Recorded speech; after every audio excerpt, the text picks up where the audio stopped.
हरे कृष्णा, राधे राधे दोस्तों, कैसे हैं आप सभी लोग। आशा करती हूँ कि आप सारे फ्रेंड्स बहुत ही ज़्यादा अच्छे होंगे। मैं भी बिल्कुल ठीक हूँ और आप सभी लोगों का मेरे चैनल इंडियन नवशिखा में बहुत बहुत स्वागत है। सो फ्रेंड्स, आज मैं आप सभी लोग के साथ शेयर करने जा रही हूँ सोम प्रदोष व्रत की पूजा कि किस प्रकार से आप सोमवार के दिन सोम प्रदोष व्रत की पूजा कर सकते हैं। और जब सोम प्रदोष पड़ता है तो आप इस प्रकार से बहुत ही आसानी और सरल विधि से जो है कर सकते हैं पूजा। तो सबसे पहले हम बाबा का जो है यहाँ स्नान की जो है तैयारी कर रहे हैं पुष्पों से।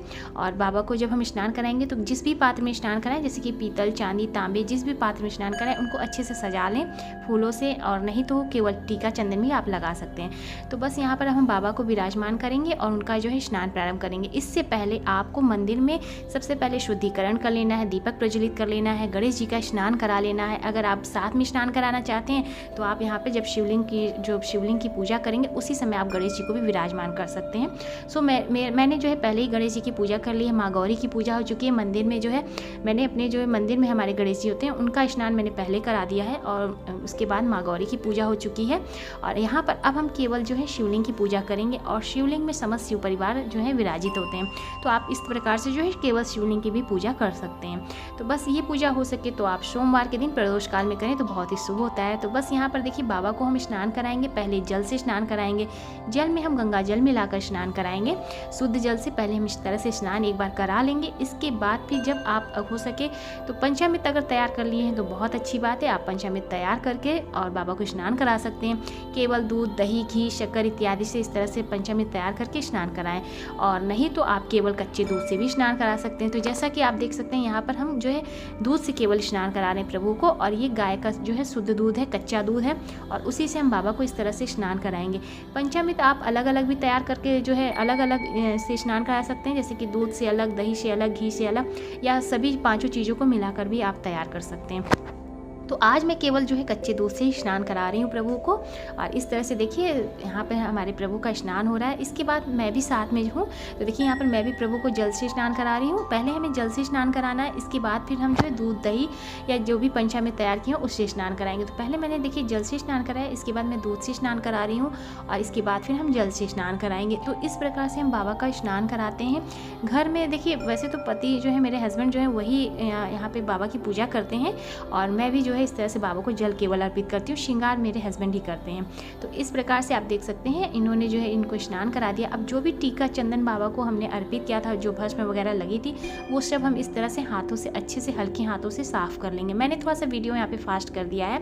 और अब यहाँ पर देखिए बाबा का स्नान हो गया तो उनके लिए मैंने अलग से एक जो है यहाँ पे जो है हस्बैंड ने थाली सजा ली है, जिसमें कि बाबा को आसन देंगे, बेलपत्र का आसन देंगे। और इस तरह से अच्छे से बाबा को हमने साफ टॉवल से पोंछ लिया है। इत्र देखिए यहाँ पर रखा हुआ है, तो इत्र से पहले हम बाबा को अच्छे से जो है लगा देंगे, यानी कि आप मसाज कर सकते हैं, मालिश कर सकते हैं बाबा की। और सभी चीज़ों को अच्छे से देखिए हमारे जो नंदी हैं महाराज, नंदी महाराज हैं, रुद्राक्ष हैं, त्रिशूल है और यहाँ पे बेलपत्र चांदी का है, उस सब में हम अच्छे से पोंछने के बाद इत्र लगाएंगे।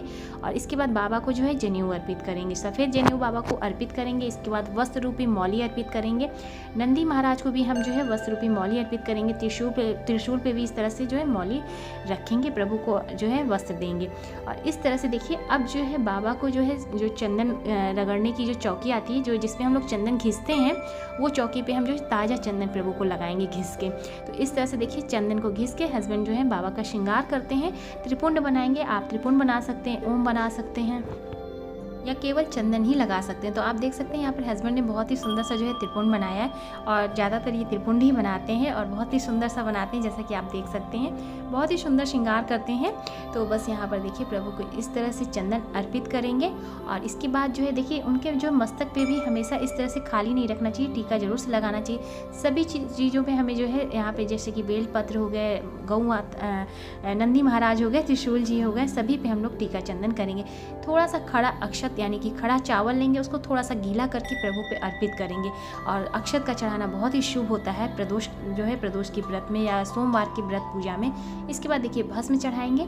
यहाँ पर भस्म हम लोग इस तरह से अर्पित करते हैं। इस समय अगर आपके पास भांग, धतूर, जो भी चीज़ें हो, आंकड़े का पुष्प होता है, बहुत सारी चीज़ें बाबा को अर्पित की जाती, वो सब अगर आपको मिल जाए तो वो सब आप अर्पित कर सकते हैं बाबा को। तो जितनी व्यवस्था थी उतनी हम लोगों ने चढ़ाई है। बस यहाँ पे जो चांदी का त्रिशूल था चांदी का बेलपत्र था, त्रिशूल बोल रही हूँ, चांदी का जो बेलपत्र है उसमें हम चंदन लगा के इस तरह से बाबा को जो है रख देंगे। अगर आपके पास बेलपत्र नहीं है तो आप चांदी का बेलपत्र बना के रखें बाबा के पास हमेशा, तो इस तरह से भी आपकी पूजा पूर्ण होती है। बस यहाँ पर जो है सर्पदेव को भी यहाँ पे इस तरह से विराजमान कर दिए।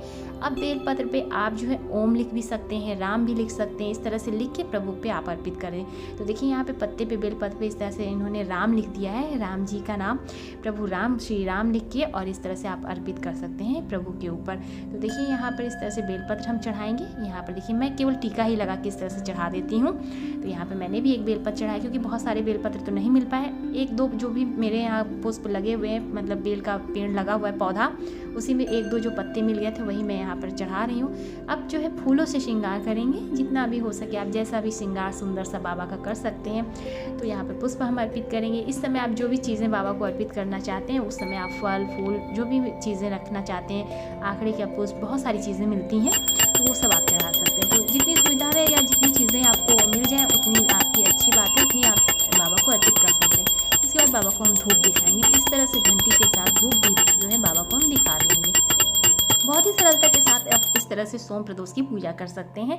तो अब मैंने जो है यहाँ पर यथा स्थान बाबा को इस तरह से विराजमान करा दिया। तो जहाँ पे ये हमारे बाबा बैठते हैं वहीं पर मैंने इनको इस तरह से मंदिर में विराजित कर दिया है। और अब हम जो है बाबा को भोग अर्पित करेंगे। तो देखिए हम इस तरह से भोग में जो है मैं सुबह का जो भोग लगाती हूँ मंदिर में, दूध का, फ्रूट का, फल का, जो भी मिश्री वगैरह मैं भोग लगाती हूँ, वो सुबह में मैं एक ही जगह मंदिर में सब जगह में रख देती हूँ दिखा के। आप चाहें तो केवल यहाँ पर बाबा के पास जो हम, अगर बाबा कहते हैं कि बाबा के शिवलिंग में अगर कोई भी फल फूल आपने चढ़ाया तो उसे आप खुद नहीं ग्रहण करेंगे, आप जो है उसे बाबा पंडित जी को दान दे सकते हैं। कहते हैं कि इसे केवल ब्रह्मचर्य लोग ही जो है वो कर सकते हैं, जो गृहस्थ वाले नहीं होते वो ही केवल बाबा के जो शिवलिंग का प्रसाद होता है वो लेते हैं। तो इस तरह से मैं जो है भोग सभी मंदिर में देखिए सबको दिखा के, बाबा को दिखा के मैंने यहाँ रख दिया है।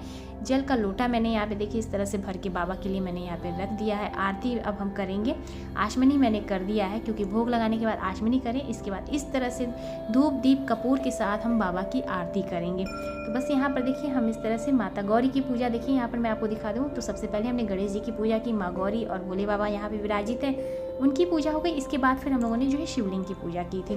तो इस तरह से आप प्रदोष का जो है सोम प्रदोष के दिन प्रदोष काल में ये पूजा कर सकते हैं।